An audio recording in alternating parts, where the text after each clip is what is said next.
Hey, Mike, did you know that Ungenius has a 4.8 star rating on Apple Podcasts? Wow, that's pretty good. I think people should go bump that up to 5 stars, though. I was trying to get to a point where I could just say that people think we're full of hot air, but we've gotten distracted.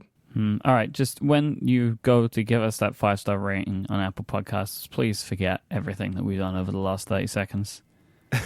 Yeah, let's just talk about bouncy houses. You mean bouncy castles, right? You mean moon jumpers? Oh, I know what you're talking about. Closed inflatable trampolines. Is that what you call them in England? No, but that's what Wikipedia, the source of all truth and knowledge, calls them. Everyone's childhood has been a lie. That's what we're saying. No matter what they're called, I think everyone knows what we're talking about today. These are temporary inflatable structures made to delight adults and children alike by providing a fun, bouncy environment to play around in. I think the most common form is probably the bouncy castle, which is why some people call it that. But these structures can be complex, including slides, tunnels, obstacle courses, and more. Some are even designed for more specific games like tug-of-war, boxing, and gladiator duels. We should do that next time we're together. I think that's the perfect thing to do for the company retreat.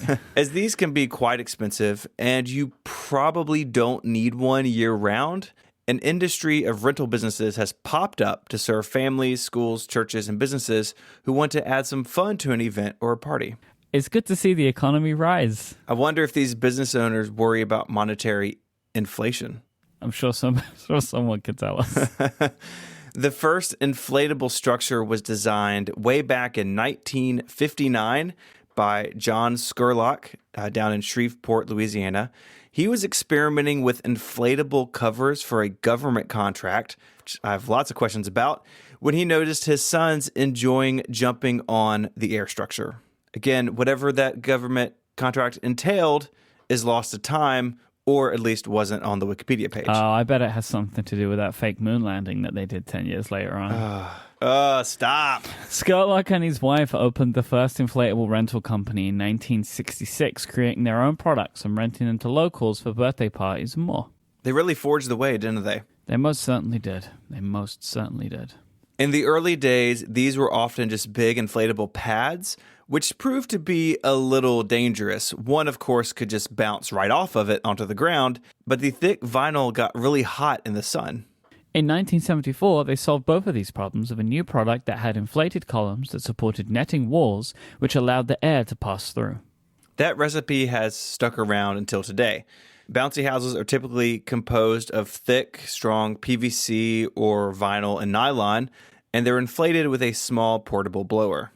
The danger has stuck around too. According to U.S. studies published in the journal Pediatrics in 2012, injuries caused by inflatable rides have been on the rise in the United States. It's like an epidemic, I say. In 2010, as many as 31 U.S. children per day were treated for injuries sustained in a bouncy house.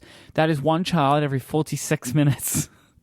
That is actually an epidemic, and I'm never letting my kids on one again. Who's letting their kid go on a bouncy house at 3 in the morning? If one's happening every 46 minutes, right? You just give it a break in the nighttime. This episode of Ungeniused is brought to you by Backblaze, the unlimited cloud backup for Macs and PCs that starts at just $6 a month, with no gimmicks and no add-ons.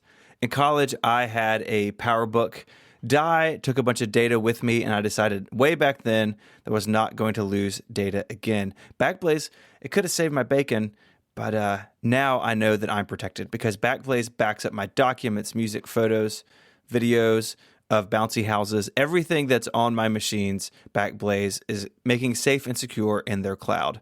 And it's a big cloud. They have backed up 750 petabytes and counting. That's 750 million gigabytes. These folks, they really know their stuff. And with Backup Restore is the other side of the coin, and they've restored over 40 billion files. That's a lot of saved projects, assignments, and family photo albums. So you want to make sure your stuff is backed up. Go to backblaze.com/ungeniused for your fully featured 15-day free trial and to let them know you heard about them on this show, Ungeniused. That's backblaze.com/ungeniused. Go do it today. Thank you to Backblaze for saving us from countless day disasters and for their support of this show. All right. Of course, bouncy houses... Closed inflatable trampolines, you mean? Whatever. They aren't the only things that inflate in fun ways. We have to talk about tube men, also Yes. known as the sky dancer or tall boy. Tall boy is my favorite. Who calls it a tall boy? These are the tall, slender, inflatable humanoid-like things that dance and twist in the wind, often to great comedic effect. They're usually at car rental places or like dealerships and stuff, I guess. Yeah, right. There's a mattress store in town that they have one. Mm-hmm.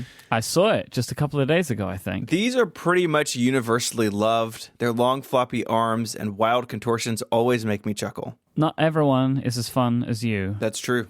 Several local municipalities in the United States and beyond have banned such products. Oh, no. Tall boy, no! No, tall boy, no. An ordinance in Houston, which went into effect in 2010, prohibits the use of all attention-getting devices, claiming their use, quote, contributes to urban visual clutter and blight and adversely affects the aesthetic environment and safety and quality of life for the community and the citizens of the city.